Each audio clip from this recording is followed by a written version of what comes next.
Este bebito, nada, está diciendo, bueno, a ver, mirá la loca que elegí para subirme a este bondi. El periodismo es servicio al otro.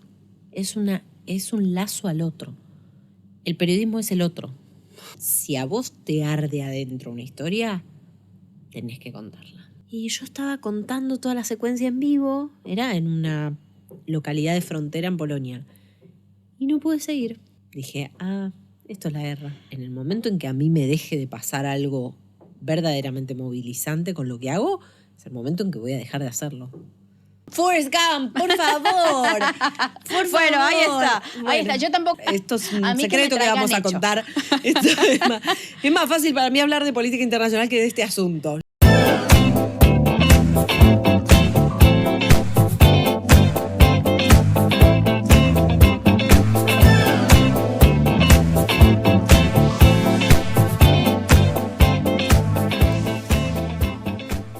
Ella es hija de una experta en letras y un petrolero. Ha vivido el desarraigo en carne propia varias veces en su vida, producto de las migraciones. Quizás esto ha hecho que narre con muchísima más sensibilidad y empatía todos los fenómenos de desplazamientos que han ocurrido en el mundo en estos últimos años.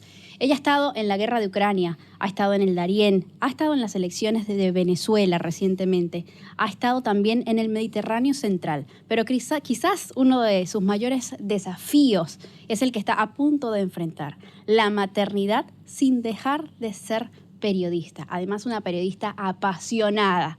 Para mí es un gran honor y con muchísima admiración, respeto, presento a Caro Amoroso, quien la viene a contar hoy. Bienvenida, Caro. Hola, ¿cómo estás, mi amor? Me gusta, bien. Me gusta esta frase, la viene a contar. La viene a contar, la cuenta. Aquí todos la cuentan. Aquí todos la cuentan, porque todos tenemos una historia. Me gusta mucho, me gusta el nombre y me gusta la frase y la consigna. Qué bueno. Un placer estar con vos, Nath. Gracias, Caro, y gracias por abrir espacio en tu agenda, que ha sido como más movida de lo habitual desde que dijiste voy a ser mamá. Por Dios, sí. O sea, sí.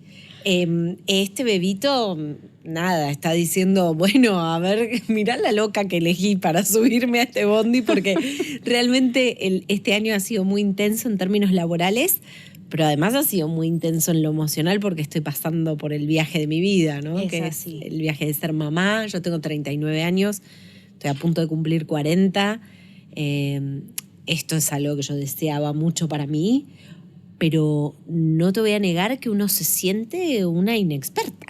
Totalmente, en todo lo referente a la vida, o sea, a lo fundamental, ¿no? Uno siente que se replantea todo de nuevo. Todo. Maternar es una gran oportunidad para repensarse, ¿no? Y bueno, estoy en ese viaje. Y para aprender, claro, yo siento que es un trabajo de día a día. Todos los días aprendes algo nuevo. Uh-huh. Y no sé si escuchaste mucho en Venezuela, no sé si acá también se dice esa frase de nadie nace aprendido. No, claro. Ni los niños vienen con un librito debajo del brazo. Cada nene es diferente. Así que lo único que te puedo decir en ese sentido es disfruta cada momento. Sí. Déjate llevar y actuar, sobre todo desde el amor y desde esa necesidad de siempre hacer el bien y hacer lo mejor que uno sabe hacer. Sí, lo demás, el camino te lo va mostrando.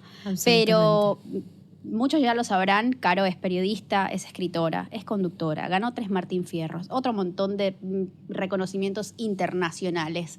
Pero además es una periodista que deja ver en cada oportunidad que tiene para contar una historia ese ponerte en el zapato del otro, en el lugar del otro. La forma como narras lo que pasa, lo que ves, te hace meter a las personas en el lugar y ver algo mucho más allá de la situación real o de lo superficial. ¿Siempre fue así, Caro? ¿Siempre quisiste ser así? A mí me fascinan las personas, me fascina la experiencia de lo humano. Aun cuando me toca ver, en muchos casos, la herida abierta, aun cuando me toca ver los lugares donde la oscuridad humana se manifiesta también con toda claridad, ¿no? Por utilizar un juego de contrastes. A mí me educaron en una casa donde no había un gen periodístico per se, pero sí lo había en tanto que se sembró permanentemente lo que para mí es el combustible del gen periodístico, que es la curiosidad. Y la curiosidad siempre pensando en que hay un otro del otro lado y que eso implica un resguardo sobre ese otro, sobre todo cuando está compartiendo con vos una experiencia de dolor. Mi madre es probablemente la persona más empática que yo conozco. Mi esposo también lo es, muy empático. Esa es una característica que creo que comparten. Son personas capaces de sentir al otro, no solo de escucharlo, de sentirlo, de percibir al otro. Y yo he aprendido mucho de esa forma de ser de mi madre desde muy temprano en mi vida. Por eso creo que mi madre hubiera sido una gran periodista, ¿no? Se dedicó a las letras y ahora es abuela a full y todo. Pero hubiera sido una gran periodista porque tenía el elemento fundamental que para mí hace al corazón de un periodista, además de la curiosidad, que es ese tejido humano sensible y empático. Y la palabra precisa. La palabra precisa. Es increíble. Caro, hoy con todo este conglomerado emocional que tienes, por el embarazo sobre todo, vamos al día de hoy, aquí a la hora. ¿Ves todo lo que has hecho antes y te conmueve mucho más quizás de lo que en el momento te tocó? Sí, me conmueven las historias y las personas que conocí. Mirá, Nat, yo creo que lo he dicho en algunas notas, incluso de repente miro algo del material que pudimos hacer, siempre lo digo en plural, porque nosotros hacemos un trabajo colectivo, digamos, ¿no? Y hacemos un trabajo en equipo. Pero miro algunos de los testimonios que recabamos desde Ucrania hasta el Darién, hasta el Mediterráneo central, y pienso en esas mamitas que conocí en el camino, que traían chiquitos a veces de 2, 3 o estaban gestando bebés y estaban en las situaciones más extremas que te puedas imaginar, arriesgando sus vidas, haciendo de sus cuerpos grandes, digamos, corazas humanas para proteger a los bebés y llevarlos a una mejor orilla, a un mejor puerto. Pienso en ellas todo el tiempo y digo, siento como que, por momentos siento que no tengo derecho a decir me duele la espalda un día porque yo he visto a mujeres en las situaciones más extremas que te puedas imaginar siendo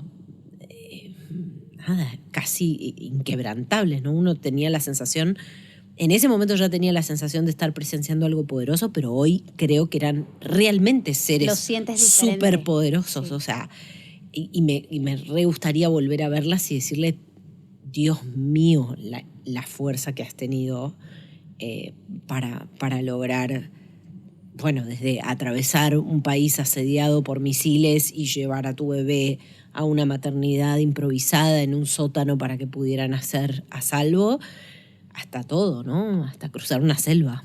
Tal cual. Para salvar a tus hijos de un futuro en el que lo que venía era hambre y represión y llevarlos a un futuro incierto, pero que crees mejor, ¿no? Claro. Buscar opciones. Sí. Que muchas veces son más que opciones, son alternativas, ¿no? Porque desesperadas, sí. No hay demasiado que elegir, ¿no? Están empujados a huir. Entonces, todas esas historias en mí se revalorizaron. Por eso creo que esta experiencia vital, más allá de que escucho mucho a quienes me dicen, bueno, vas a tener que bajar un cambio y todo, yo siento... Que no, dice Caro, pues no lo voy a bajar.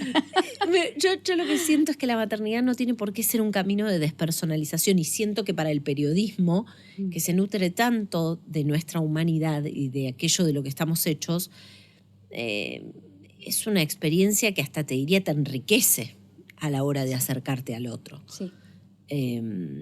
Y bueno, espero con esa experiencia acercarme aún más empática a los otros. Sí, tal cual. Es como que vas a narrar ahora, o de aquí en más, todo de una forma diferente. Ajá. Desde un lugar diferente. 100%. Y lo vas a disfrutar de otra forma también. Caro, ¿estás en el lugar de tu vida en el que quieres estar en este momento? Sí. Yo siempre estoy igual pensando que soy como muy ansiosa, ¿viste? Tengo como mucha, no sé, como siempre tengo... Sí, como te diría, casi esta inercia medio infantil de querer ser grande y hacer un montón de cosas más. Pues ya soy grande, soy re grande, estoy por cumplir 40. Pero quiero decir como de siento que el mundo es un lugar tan fascinante que no me alcanzan las manos para abrazarlo, no me alcanza la vida para abarcarlo, para viajarlo, para recorrerlo, para conocerlo a través de la gente y de las historias humanas que son mi fascinación. Entonces siempre estoy pensando que quiero más. Mira, durante mucho tiempo el quiero más en la voz de una mujer ha estado estigmatizado porque la idea de la ambición profesional para una mujer ha sido una idea problemática, no porque lo sea, al contrario, es virtuoso, pero porque ha sido juzgada la ambición en la mujer, ¿no? Sí. Reconocida como un valor para los hombres, pero señalada o algo estigmatizada para las mujeres. Pero a mí no me avergüenza decir que yo quiero más de la vida siempre. Y ahora tengo otra motivación para querer más. Claro. Para mostrarle que la vida se construye de un propósito y de una misión, ¿no? a mi bebé. Si algo le deseo es que encuentre una misión, algo por lo que vale la pena despertarse, aunque los días sean malos o buenos, ¿no? Eso te escuchaba que decías en unas entrevistas anteriores, que quieres enseñarlo a que tenga una pasión y que vaya tras de ello, sin importar, obviamente, sin transgredir al otro, sin hacerle daño a nadie, pero que tenga eso como un foco central, porque eso al final del día es lo que te ayuda siempre a levantarte, porque tropiezos vas a tener. Siempre. ¿Vos tuviste tropiezos, Caro? Frustraciones, momentos. Muchísimos más. Porque eres súper disciplinada, súper aplomada. Caro es de las personas que dice voy por ello y va y llegas. Sí, pero te digo que en el camino tengo más tropiezos que aciertos, digamos, ¿no? Y he tenido más tropiezos que aciertos. Me han dicho que no en cosas que me moría por proponer y por poder hacer. Gracias a Dios igual he sido una afortunada de que mucha gente importante ha creído en mí, sí, para proyectos importantes, para coberturas importantes, y yo por eso estoy eternamente agradecida, pero en una carrera como la nuestra, entrenarse para recibir el no tiene que ser parte de esa consistencia y esa disciplina. Entender que el no va a venir y que viene en muchos momentos y que eso no tiene por qué ser la medida de todas las cosas. ¿Y cómo manejaste esa frustración? ¿Qué crees que te ayudó a superarlo? Y la pasión, lo mucho que quería hacer. A mí me resultaba inevitable seguir haciendo lo que yo amaba. Entonces, de alguna manera yo pienso que de lo que tenemos que convencernos es de que el valor intrínseco de lo que hacemos o de nuestras historias que en realidad son las historias de otros, pero que contamos nosotros, el valor no está necesariamente en la capacidad de un otro que tiene por ahí una posición para determinar si se publica, si se apuesta a eso, si no. El valor de esas historias no está en la capacidad de esa persona de verlo. El valor es intrínseco a la historia. Entonces hay que seguir creyendo, aun cuando otro no cree, en que vale la pena contar eso. Así es. Si a vos te arde adentro una historia, tenés que contarla. Es así. Caro, ¿recuerdas algún momento en tu carrera en el que hayas dicho o en el que hayas dudado de si realmente ese era tu camino o no?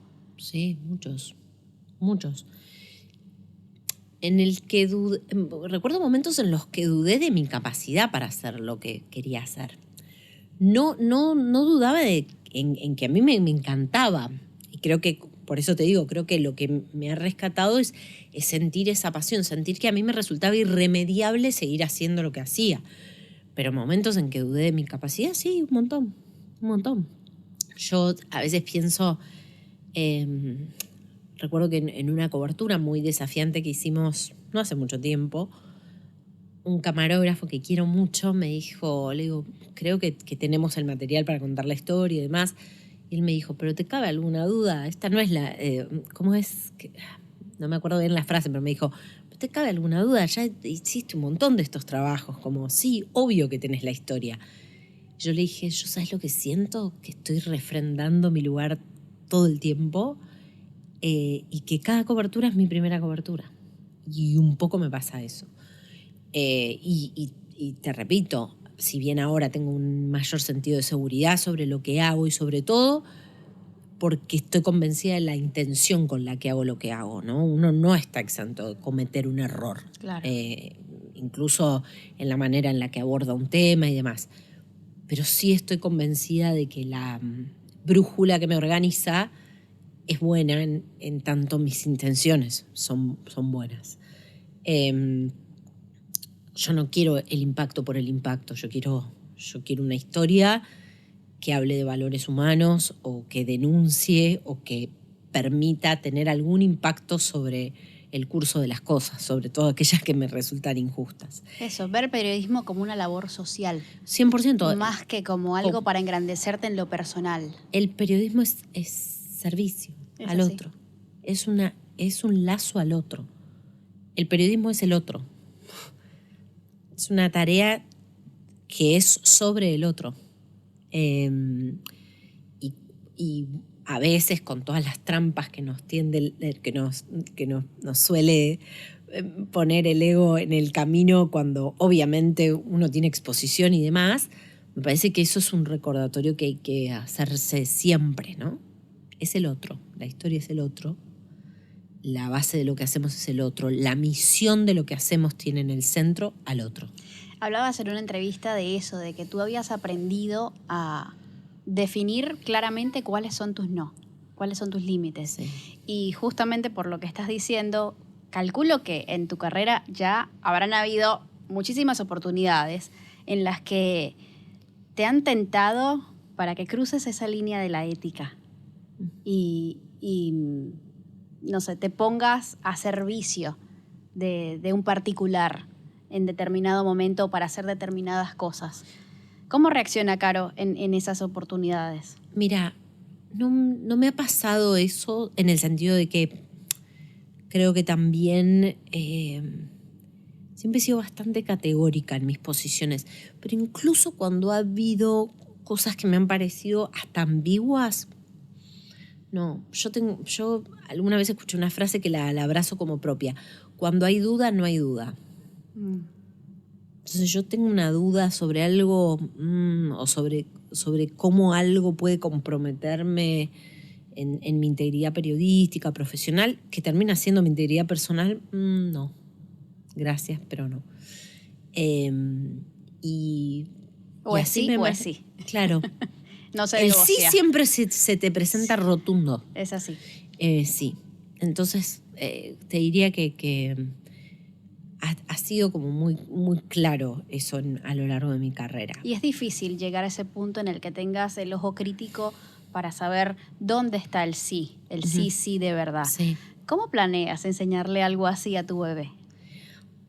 A veces uno piensa en las tantísimas cosas que querés decirle, que querés cargarlo como de, bueno, de premisas. Quiero que cuando cumpla 2 años ya sepa esto. Yo creo que la mejor manera de enseñárselos es que te vean. El ejemplo. Es que te vean ser una persona íntegra, con errores, pero una persona íntegra. Así que por eso para mí el camino de construcción personal y profesional es también un camino de construcción de una mejor mamá. Porque yo quiero que mi bebé vea eso, vea una mamá que sale a la vida atrás de su pasión y su propósito, queriendo ofrecerse a otro con el corazón abierto y con ganas de cambiar el curso de las cosas que le parecen injustas. De mejorar. Sí. Y que en ese camino puede cometer errores por ansiosa, por impulsiva, por lo que sea, por insegura, por cualquier cosa. Todas características que en alguna u otra circunstancia tengo y despliego. Pero que en el fondo la mueve algo noble. Esa es mi obsesión. Es así. Caro, cerca de los 10 años, alrededor de los 10 años, se abrió en tu vida un capítulo llamado Venezuela. Viviste en Venezuela, si no me equivoco, hasta los 15, 16, en El Tigre. Lejos de la playa, oriente de Venezuela, pero lejos de la playa. con un aroma caribe que no dejaba de tener el tigre, Sí.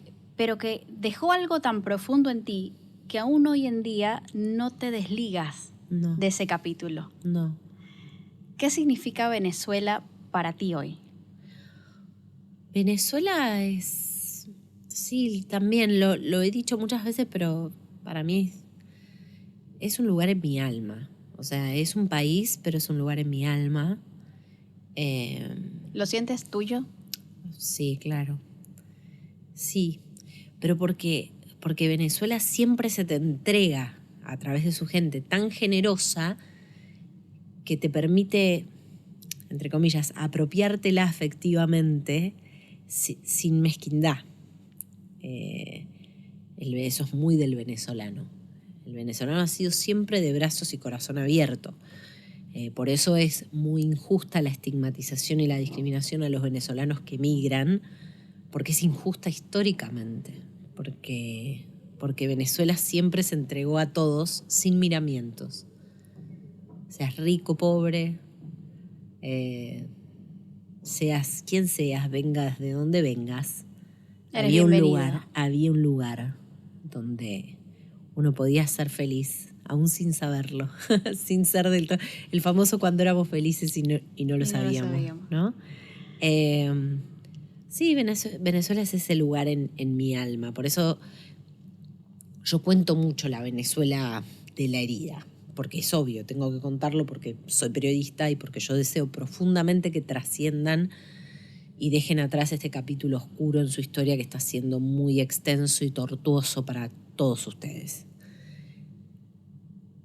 Pero también creo que hay un margen para rescatar a otra Venezuela que, por supuesto, aún atravesada por la herida, sigue viva, más allá de la opresión, del proyecto de hambre y persecución que ha tomado las instituciones de ese país y que han ensombrecido la historia reciente. Más allá de eso, la venezolanidad sigue viva. Y eso es muy mágico, porque eso hace pensar que la patria es su gente y que su gente es más que un puñado de tiranos. Es así. Y la venezolanidad creo que está viva hoy más que nunca. Todo esto nos ha hecho o nos ha dejado capaces eso de positivo, de encontrarnos con nuestras raíces, de exaltarlas. Me decía Domingo Mondongo, a quien hace poco estuve entrevistando acá, que le habían contado que Argentina es el país donde más venta de tequeño a la calle hay. ¡Amo! Que solo le gana a Venezuela por los colegios, porque en los kioscos, en las cantinas, en los colegios se vende tequeño. Claro. Pero que de resto, aunque no tenemos la mayor población de venezolanos en otro país que no sea nuestro país, es donde más tequeño se vende a la calle. Me encanta. Y es eso, es uno exportar no solamente la gastronomía, es exportar la forma de ser. Es exportar el recibir al otro y el agradecer que nos hayan recibido también. Para los venezolanos, Carolina Moroso es sinónimo de una más. Te recibimos así. Y lo noto además acá, cada vez que hay un evento que va Caro, que casi siempre dice que sí, yo digo, es imposible a veces no verte en un evento de venezolanos. Y además vas y estás y te haces presente con una dulzura, con un amor que es muy genuino, o se siente muy genuino al menos. Uh-huh. Y ver cómo la gente... Eso, ahora que estás embarazada, estuve viéndote de lejos en un evento de venezolanos y la gente, las abuelitas se te acercaban y mi amor, Dios te bendiga a tu bebé. ¿Cómo te sientes con toda esa muestra de cariño? Gente que tú no conoces, que nunca habías visto capaz en la vida. Mira, primero, todas esas muestras de cariño hablan de los venezolanos, mucho más que de mí. Eso es lo primero que a mí me gustaría decir porque, bueno, no sé, también cuando regresé de la cobertura en las elecciones en Venezuela, fue como un nivel de cariño y de gratitud, agradecimiento, sí. Que yo sentía que genuinamente sentía que no merecía porque, digo, bueno, yo fui a hacer mi trabajo, mi misión, lo que mi corazón me decía que yo tenía que hacer. Yo no podía estar en otro lado que no fuera ahí. Y bueno, y tanta manifestación de cariño me parece que eso que habla de... Pasa que sabemos lo que te arriesgaste, Caro. Yo como periodista te veía y yo tenía el alma al milo. Yo decía, sal de ahí, Caro. ¿Qué estás haciendo? ¿Cómo no tenés una máscara, un chaleco, por Dios? ¿Qué hace? Y para nosotros, en ese momento de tanto blackout que hubo, era Caro, era la señal de TN en la que mandábamos. Miren a esta chica, síganla. Ella, eras como, fuiste luz en un momento de mucha oscuridad en esos días. Lo digo por mí, pero sé que mucha gente también lo hizo, tuvo la oportunidad de hacerlo. El hecho de que te arriesgaras tanto, no por defender un nombre, sino por defender una realidad y desde el querer ayudar al otro, es algo que no tiene comparación. Es un valor enorme. Sí, yo sentía que era mi trabajo, deber. Claro. Digamos, que yo estaba haciendo mi deber. Y ya te diría, más allá de mi trabajo, o sea, adentro mío, yo todo el tiempo tuve una voz que me decía, no hay otro lugar donde yo pueda o quiera estar que no sea este. Y entonces siento que no hay nada que agradecer. O sea, que en ese sentido yo fui a hacer lo mío y ojalá hayan sentido que yo creo que hicimos un trabajo exhaustivo con Matías Revela, con Bruno Masitelli, que viajaron conmigo. Creo que hicimos un trabajo exhaustivo y de honestidad intelectual. Bueno, después viajó el equipo con Gonzabáñez, con Fede Gandolfi. Y creo que lo que quisimos fue hacer el trabajo más honesto, valiente y riguroso posible en un contexto donde sabíamos que iba a haber muy pocos canales o medios que pudieran cubrir exhaustivamente desde adentro de Venezuela lo que estaba pasando. Eso sí. Y bueno, teníamos el privilegio y la responsabilidad de ser uno. Sobre todo la responsabilidad. Yo creo que cuando uno asume algo así, también asume riesgos. Yo lo tenía claro, digamos. De hecho, me quedaron claros esos riesgos, te diría, del momento en que puse un pie en Maiquetía y con muchas cosas que pasaron a lo largo de la cobertura. Pero en el fondo estaba tranquila, ¿viste? Como...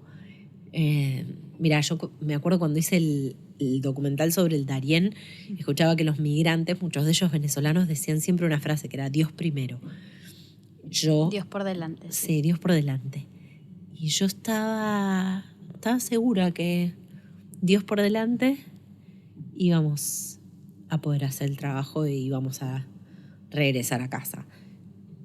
Pero además uno entiende que, bueno, los riesgos valen la pena porque la causa es muy importante. Sí. Y bueno, lamentablemente no contamos el final de la historia que nos hubiera gustado contar y que creo que a toda persona de bien le hubiera gustado contar, pero valió mucho esa gesta del no nuestra cobertura, no, me refiero a la gesta de los venezolanos el 28 de julio. Sí. La gesta del 28 de julio tuvo un valor histórico que creo que va a ser apreciado con la historia y con el paso del tiempo. Es así. En una Venezuela diferente, en unos años, ¿llevas a tu hijo a Venezuela? En una Venezuela sin Maduro, sí. ¿A dónde lo vas a llevar, Caro? A todos lados, a Canaima, a Coche, a Margarita, a Puerto La Cruz, que es mi lugar. ¿Sí? Sí, ¿Es el lugar que más te gusta de Venezuela? A mí me encanta Puerto La Cruz. No sé por qué me encanta Puerto La Cruz. Tengo como mucho recuerdo lindo de Puerto La Cruz, como un lugar muy alegre, muy luminoso. Pero bueno, no, sí, hay un montón de lugares increíbles. Canaima, hermoso. ¿Qué tanto de Venezuela hay en la casa de Carolina? No, hay muchas cosas venezolanas por en mi ejemplo casa. desde chucherías, tazas, cuadros, paisajes de Venezuela, remeras de Venezuela. ¿Se comen arepa en casa de Caro? El buzo de la Vinotinto, que fue el regalo de mi marido este año, de todo nuestro grupo de amigos venezolanos. En mi casa sí, tequeño, arepa, cachapa, todo lo que arepas? Quieras. No, yo no cocino nada, mi amor. Esto es un secreto que vamos a contar. Esto es más fácil para mí hablar de política internacional que de este asunto. Yo no cocino, señores, ¿no? ¿Quién cocina? ¿Guido cocina? Guido se da maña. Y bueno, después tenemos como vianditas que guardamos. Mi padre es cocinero. Ah, mira. Entonces nos hace unas vianditas y guardamos. Terrible. Lo malcriada que soy por los hombres de mi vida no tiene nombre. ¿Y quién le va a cocinar al baby entonces? No, yo creo que ahí sí voy a aprender, ¿sabes? Vas a tener que aprender. Voy a tener que aprender algo. Igual no es muy complicada la comida de los bebés al principio. No, claro, al principio no, pero después en algún momento va a llegar la hora de la verdad y voy a tener que hacerlo. Pero sí, no, me encanta la comida venezolana. El mundo de lo venezolano a mí me encanta. ¿Tus amigos venezolanos? Tienes muchos acá. Sí. ¿Amigos que vinieron de esa época en la que viviste de Venezuela o amigos que has hecho acá? Amigos que hice acá, que forman parte de la diáspora de este último tiempo, digamos. Bueno, de este último tiempo en términos relativos, ¿no? Estamos hablando de gente que ha migrado hace 8 años atrás, 7, 5. Y bueno, y se han convertido también en grandes interlocutores para pensar la realidad, para tener discusiones políticas. Es muy interesante escuchar cómo a partir de esa experiencia han desarrollado una enorme madurez hasta cívica para analizar otras realidades, ¿no? Entonces, a mí siempre me gusta escucharlos mucho. Qué bueno. Claro, esto es la cuenta. Acá tenemos juegos. Descontracturamos de esta forma. Acá a hay ver. Una cajita. Acá Son hay una caja. 10 numeritos. 10 números. Abre cualquiera y lo lees a ver qué toca la suerte loca. A ver, ¿cómo abre? Acá. Son retos, es un jueguito que tenemos como para... Perfecto, elegí el número 10. Número 10, para Caro Moroso, dice... Trivia. Escoge un área. Geografía, cine y televisión, ciencias naturales, historia o deportes. A ver. Y vamos con cine y televisión. Debería ser... Debería ser fácil. Sí, A es ver. fácil, por favor. Claro que es fácil. Bueno, cine y televisión. Escoge número del 1 al 5. 5. Número 5. ¿Qué película ganó el Oscar a Mejor Película en 1994? Está difícil esa. 1994. Mejor Película. ¿Qué hacíamos tú y yo en aquella época? Pues somos medio contemporáneas. ¿Qué hacíamos? 1994 tendríamos como unos 12 años.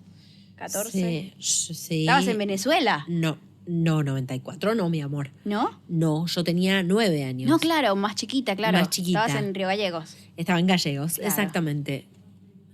No sé, voy a tirarte... ¿El silencio de los inocentes? No, pero Forrest Gump. Forrest Gump, por favor. Bueno, ahí está. Bueno. Ahí está. Yo tampoco la sabía, así que bien. Bueno, muy bien. Bueno, reto superado. Caro, en esta vida de periodista, ¿hay alguna meta que tengas, digamos, ya luego de estás ahora en esta dulce espera, digamos que no hay mucho que te puedas mover en este momento, pero ¿hay alguna meta profesional que tengas clara por la que vas cuando ya te logres acoplar a la maternidad? Yo quiero seguir profundizando el camino en el que estoy y ahí tengo muchas cuentas pendientes de coberturas, ¿viste? Ok. Y en ese sentido me gustaría eventualmente poder ir a Haití, que es un país roto, con un Estado fallido, con un nivel de violencia sideral y con una población totalmente postergada. Porque además es un país que está completamente afuera del radar del interés informativo, porque además es muy difícil ejercer la actividad periodística en Haití por cuestiones de seguridad. Así que te diría que es una cuenta pendiente. A mí me gustaría seguir viajando y contando el mundo. Otra pregunta importantísima. Sé que te la han hecho, pero hay una frase que dijiste en algún momento, que tú te aproximas al dolor con los pies descalzos. Y ahí aprovecho y te pregunto, con los pies descalzos, ¿cuál ha sido la cobertura hasta ahora más difícil en lo logístico técnico que te ha tocado asistir? Bueno, la guerra es siempre, en términos de desafío profesional, muy difícil porque te toca tomar decisiones para desplazarte y demás sobre escenarios muy cambiantes y peligrosos y riesgosos. Pero te diría que la más desafiante fue el Darién, porque en el Darién primero no había mucho en términos de cobertura periodística. De hecho, en el momento que nosotros viajamos éramos el único equipo periodístico ahí. Son territorios en buena medida controlados por el narco, con lo cual hay una vigilancia sobre cualquiera de tus pasos ejercida por grupos criminales que ejercen el control de las zonas. Y además, bueno, el lugar era totalmente hostil. Claro. Totalmente hostil. Además de la violencia en esos territorios, ¿no? Entonces, sí, probablemente el Darién fue el más desafiante. Y es difícil pensar, Caro, en que tú estás en ese momento allí y acá están tus padres, en otros lados están tus hermanos, bueno, ahora Guido, que está también, y entiendo que tú siempre les has pedido a ellos que como que traten de manejar el tema de la preocupación, porque obviamente es algo que no te suma en esos momentos. Pero más allá de tú saber que ellos están en vilo, ¿cómo te acuestas tú a dormir cuando estás en esas coberturas? En el segundo, tercer día, porque capaz el primer día es como muy movido, muy en lo que tengo que hacer, pero ya segundo, tercer día, ¿qué pasa por tu cabeza cuando te vas a la cama? Te diría que primero te pasan todas las historias del día, ¿no? Entonces, generalmente son lugares donde la historia te estalla en la cara, o sea, te encontrás con tantos testimonios desgarradores, que la noche se vuelve muy difícil porque, claro, es cuando empieza a decantar todo eso, ¿no? Entonces te quedan frases, rostros, manos, encuentros, o sea, miradas, Olores. todo, olores. Empieza a ser un momento de reconstruir sensorialmente lo que viviste. A veces estás tan abrumado que es como si tu cuerpo generara un mecanismo de defensa y tu cuerpo mismo se apaga. O sea, es tan abrumador, es tan grande, tanto más grande que cualquier cosa que puedas procesar, que tu cuerpo te dice, hasta acá. Y dormís. Y a veces dormís muy plácidamente. Pero no porque estés muy tranquilo, sino porque tu cuerpo, tu psique está agotado, ¿no? Y otras veces no, otras veces he tenido insomnio en varias coberturas, en varias Cuando noches. vuelves, ¿tienes postraumático, Caro? Cuando vuelvo es difícil, pero bueno, por suerte tengo una red de amigos, contactos que trabajan en situaciones similares, incluso algunos vinculados con organizaciones humanitarias, y me sirve mucho hablar con ellos para procesar. Yo creo que la vuelta siempre es más difícil que el territorio. Claro, porque te obliga el territorio a estar alerta. Entonces Claro. no podés dedicarle mucho tiempo al tiqui-tiqui, Sí. sino al accionar en el momento. Exactamente. ¿Tienes ayuda terapéutica, Caro? Mirá, yo siempre recomiendo hacer terapia. Yo ahora estoy como en un momento de tratar de retomar mi espacio terapéutico, pero siempre lo recomiendo, siempre. Tan importante como recabar material es procesar. Y esto no solamente tiene que ver con el trabajo profesional de editar un documental o un informe periodístico, sino procesar adentro tuyo, interpretar lo que viste. ¿Te ha tocado en algún momento detener la grabación porque capaz no puedes manejar la emoción, tu emoción? Sí, me acuerdo en una salida en vivo me pasó. Una vez me pasó. ¿Cuándo fue? Mira, estábamos por ingresar a Ucrania y estábamos en una estación de tren en Polonia y vi por primera vez los trenes que llegaban de Ucrania llenos de mujeres y niños. Y veo a una mujer en uno de los vagones que estaba sentada con sus niños de frente mirándola. Nosotros estábamos grabando las imágenes, los nenes empiezan a saludar a nuestra cámara y la mujer estaba al teléfono y temblaba y lloraba y temblaba y lloraba. Y me acuerdo que yo la miré, cruzamos miradas y No sé por qué. Le tiré la mano y ella me tira la mano. Y como que... En el vidrio. En el vidrio. Y yo estaba contando toda la secuencia en vivo. Era en una localidad de frontera en Polonia.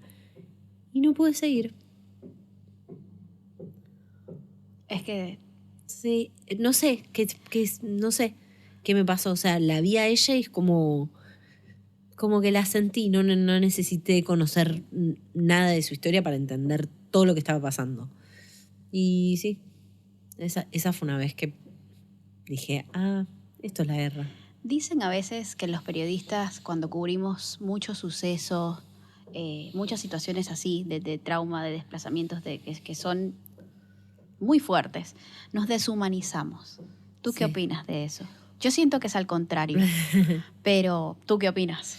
Sí, yo creo que a veces hay una sobrevaloración de una idea que a mí no sé si me gusta tanto, que es esta idea de engrosar el cuero. Sí, obviamente hay que curtirse para poder hacer separaciones operativas, para aguantar, para poder seguir contando, para poder ejercer profesionalmente nuestro trabajo. Nuestro trabajo es contar y estar en condiciones, en términos de nuestro aplomo y demás, para contar lo que tenemos que contar e informar, que es en definitiva lo que le ofrecemos a la gente. Pero creo que en el momento, o al menos para mí cabe esta regla, en el momento en que a mí me deje de pasar algo verdaderamente movilizante con lo que hago, es el momento en que voy a dejar de hacerlo. Porque yo creo que la única manera de contar bien una historia sobre sufrimientos humanos indecibles o heridas abiertas es sintiéndolo. Es realmente sintiéndolo. Creo que distanciarse tanto que empieza a parecer todo lo mismo no da como resultado, al menos el periodismo que yo quiero hacer. Claro, se pierde el sentido. Uh-huh. Es así. En tu último Martín Fierro, Ajá. se lo dedicaste a Venezuela, Sí. nos conmovió muchísimo eso. Y uno de los libros que has escrito se llama Llorarás, Sí. Historias del éxodo venezolano. ¿Te han cuestionado, Caro, capaz algunos argentinos estas decisiones? ¿De por qué escribías sobre Venezuela? ¿Por qué escribes por qué siempre Venezuela? ¿No te han dicho, che, Caro, pero mira un lado para acá, mira un cochito para acá? ¿No te han dicho algo así? Yo conduzco un programa de actualidad y después hago periodismo internacional, digamos, y tengo me toca conducir un programa de periodismo internacional, TN Internacional, los sábados a las 14 en TN. Bueno, y mi expertise tiene que ver con mirar el mundo, ¿no? Entonces me parece que ahí hay como un poco un contrato de lectura con la audiencia de que y yo voy a contar las historias de nuestra región y del mundo porque ese es un poco es mi especialidad periodística.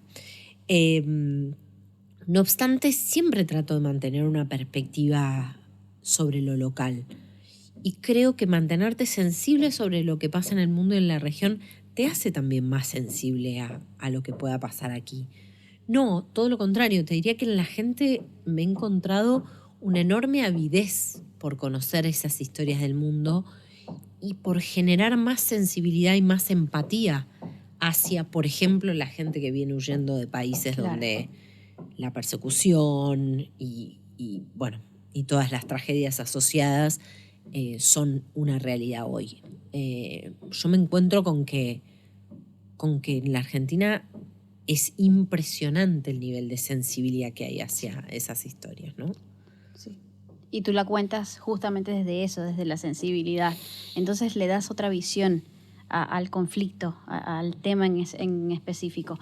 Caro, se nos va acabando el tiempo. ¡Ay! Yo lloro. Voló. Te tengo que decir que antes de que vayamos al reto de la cuenta de los 2 minutos, que cuando a mí me preguntaban para qué quería hacer el podcast, yo decía, bueno, para entrevistar a personas que están marcando, que han hecho un cambio, que son ejemplo, cuyas historias inspiran.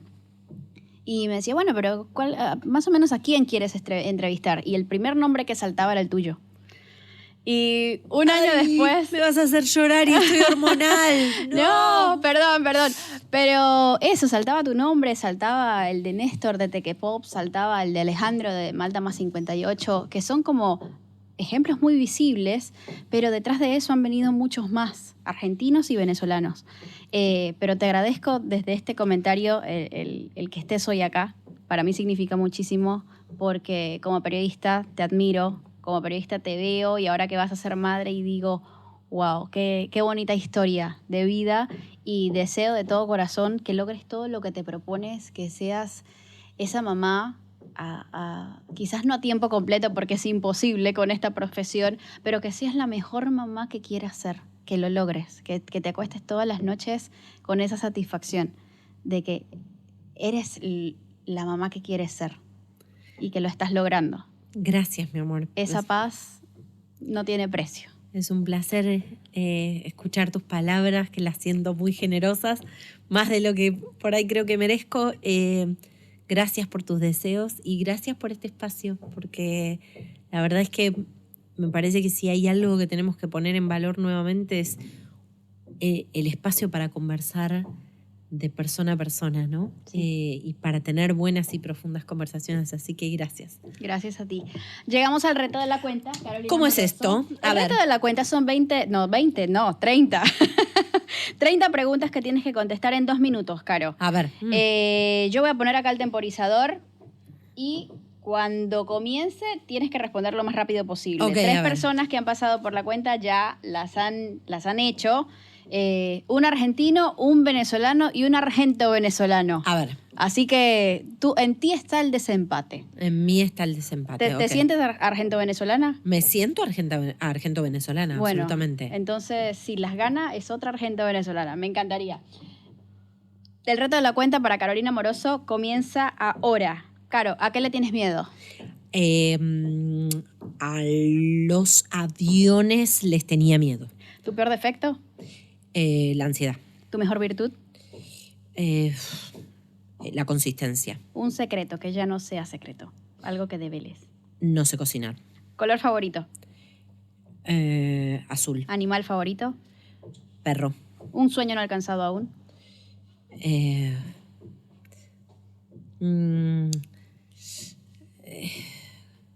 Sí, llegar a contar toda América Latina. ¿La persona que más te ha inspirado en la vida? Mi madre. ¿El peor consejo que te han dado en tu vida? Nadie es imprescindible. ¿Cómo te ves en 40 años? Periodista, mamá y probablemente abuela. Bien, una meta a corto plazo. Una meta a corto plazo, ser la mejor mamá para recibir a mi bebito. Lo primero que pensaste esta mañana. Llego tarde. ¿Nieve o arena? Arena. ¿Tu lugar favorito en el mundo? La playa, probablemente algún rinconcito de Río de Janeiro. ¿Alguna manía o toc? Sí, contar las cosas por múltiplos de 5. ¿Qué no puede faltar en tu día? Un beso de mi esposo. Algo que no toleras de las personas en general. La mentira. ¿Quisieras tener hijos? Sí. ¿Más? Más. ¿Cuántos? No sé. No, sí. Los que vengan, los que la vida me dé. Y si es este bebito, pero bueno, los que la vida me dé. ¿Cómo quieres ser recordado? Como una persona de buen corazón a la que le apasionaba contar historias. ¿Cantante o agrupación favorita, Caro? Parientes, la banda de mi marido. ¡Ay, película favorita! Película favorita, Cinema Paradiso. ¿Sigues alguna serie? Sí. ¿Cuál? Voy a decir mi placer culposo. No te voy a decir la serie cool, te voy a decir mi placer culposo. Emily in Paris. ¡Ay, amo! ¿Viste? Bueno, se acabó el tiempo. Te di una más porque te repregunté con lo de los hijos, no sé por qué me colgué. Y digo, pero si está embarazada. Yo preguntándole dije, ¿pero por qué le hice esa pregunta? 22 de 30, Caro. Ay, pero tuviste respuestas muy profundas. Tuve respuestas muy profundas, pero tardé. Bueno, pero por eso, pues las pensaste. Hay personas que se sientan y contestan cualquier cosa, así que te agradezco la honestidad Bueno, al mi 100%. amor. Bueno, mi amor. 22 muy bien merecidos. Me encanta, Caro. Mi amor, Ay, gracias. Emily en París, estoy esperando la otra temporada. Yo estoy esperando la otra temporada. Yo sé que es un placer culposo. Yo sé yo veo mucho documental, mucha cosa sesuda, pero Emily in Paris es mi descanso mental. Claro, porque te desconecta. Me desconecta, señores. Lo mismo le expliqué a mi marido, le dije, es que no te sabría decir, es como que es mi momento en el que de verdad desconecto. Totalmente. Bueno, yo te voy a decir algo, mi marido me va a matar por decirlo, pero él la ve conmigo. ¡Ay! Está súper enganchado con Emily in Paris. Guido, en tu vida hoy, con eso cerramos. Todo. Mi red, mi compañero, mi amor, mi crush, porque estoy enamoradísima, mi todo. Todo. Bueno, esperemos que en 40 años esté todavía con Guido, Viejitos. esté con los hijos, con los nietos, con todo. Gracias, Caro, Gracias, por habernos dedicado Nat. estos minutos, por haber venido. De verdad es un placer haberte conocido, haber podido conversar contigo este rato. Bienvenida siempre a este espacio y que no sea la última vez que nos veamos y podamos conversar. Gracias, preciosa. Muchas gracias. Gracias a ti. Muy buen augurio para tu pancita, para tu bebé que está por Vamos a nacer. venir los dos. Mira, te lo prometo. Vamos a venir. Que siga la cuenta. Bienvenidos, así es, que sigan la cuenta. Gracias a ustedes por haber estado allí. Recuerden darle like si les gustó, compartir y suscribirse al canal para que sepan quién es el próximo que la cuenta. Nos vemos.